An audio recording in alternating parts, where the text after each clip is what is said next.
So, Taylor, hi. Hi. Good to see you here in Stockholm. You're here doing the OnStage 80s show, Constance. And you've done two last week in Göteborg, performing tonight at the Ericsson Globe in Stockholm here. Are you going to the show? Yes, I'm looking forward to that. Tell us what we can expect. How many songs are you doing? Doing in a duet? I think there's like 9 in total, 9 or 10 songs. Wow. I mean, there's I believe 8 artists. Wait, let me think. 1, 2, 3, 4, 5, 6. Yes, including the MC and 7, 8 artists. Isn't there? There's like 8 artists. So it adds up. It's pretty busy, and we all do duets, and it's kind of we do covers, but I also do my own material.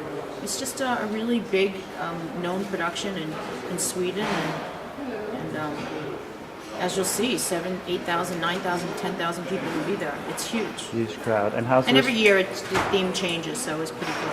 And how's the response been? Have you been enjoying it? It was pretty cool in Gothenburg. It was beautiful. It was great. Yeah, it was a lot of fun. Cool. And you've been busy as well in Sweden, writing and picking a few tracks for your upcoming greatest hits. Tell us more about that. I have good luck writing with the Swedes. On my last record was Satisfied. You co-wrote Beautiful. I co-wrote, Beautiful was on the record, and that I definitely co-wrote in Stockholm here. But there's some great up-and-coming and actually quite successful producers and writers in Gothenburg that I ended up working with, Macho Psycho. So we hooked up and I wrote, I think we definitely started 2 tracks. I'm very excited about for... either it'll be part of my re-recording of my re-release or an EP. We haven't really decided yet how we'll release it internationally yet. All right, cool. Because Beautiful went to Billboard #1, so you're hoping to repeat that success? Of course, that was in the US, but I mean, I'm looking for something international. Yeah, because the record, The Greatest Hits, would be released in Europe first, I believe. That's my intention. Yeah. That's my intention. That's the conversations with some independent labels right now, and obviously I have my own independent label, but internationally the intention is to re-release or release the re-records that I've recorded in the States. Yes, because it's not just... and they're my greatest hits, so... It's not just a collection of your classics, it's actually re-recordings that you've done. How did that come about? Owning my own masters. It's very simple. It's all about ownership. It comes about wanting to own what you've created that you don't own as an artist. It's a very different, we record these masters over the years. Buta, director of OnStage, you might want to get him. Hi. Everything very good. See you in a minute. So is there any release date? No, I know they're having some conversations with Universal and a number of people right now, but I have about 8 of the tracks done, and now my intention was just coming here and recording new music, too, because that's the most important thing, new music. Can we expect a European tour to follow with that as well then? Or European what? A European tour? Always. Yeah, I think they're talking to some agencies now. To promote your I have efforts. representation in the UK now, so Cool. for this specifically. I see you've been twittering and putting a lot of entries on Facebook as well while you were out here. How do you feel about these formats of communicating to the fans? What can I say? I love Twitter. I love it. Anyone in particular you're following on Twitter? I do tend to unfollow certain people.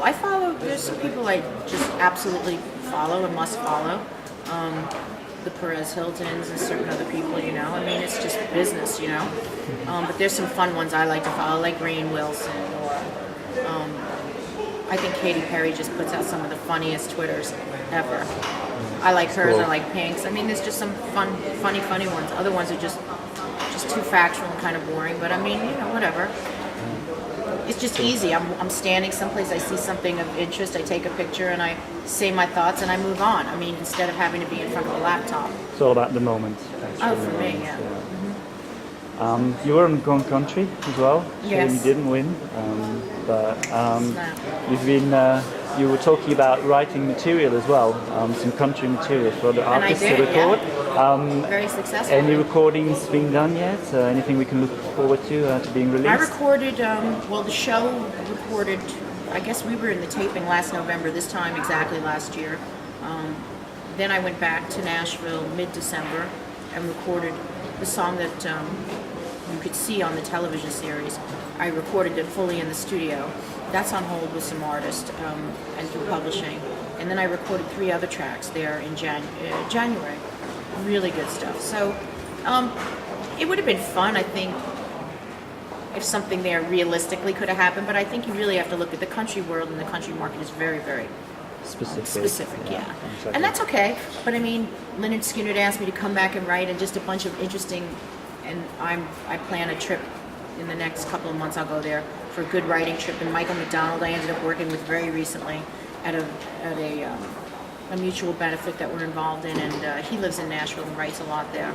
And I look at that as an absolute must. Yeah, some pretty big names there you've worked with in the past. Is there anyone in particular that you dream of working with in the future, or maybe recording songs? Well, it's funny. I mean, I can go through a list of artists that I admire and emulate, and I mean, for me as a pop artist, though, if you're really looking at new music to put out, I mean, there's 2 ways to go about it. There's the idea of putting classic material together and looking at, the 20 years now I've been in the business, and saying, oh, do I move into more of a classic realm of singing and a stylized record a la Natalie Cole or, Harry Connick, and there's some incredible arrangers and orchestrated, and that's a very specific genre of music to do. And I really could do a classic record like that. And that appeals to me on some level with the right combination of people involved. But in the pop genre of music, if I was going to put together a truly classic pop record, I think you'd have to look at the charts and just say who's doing what without trying to chase anything. Who can still write?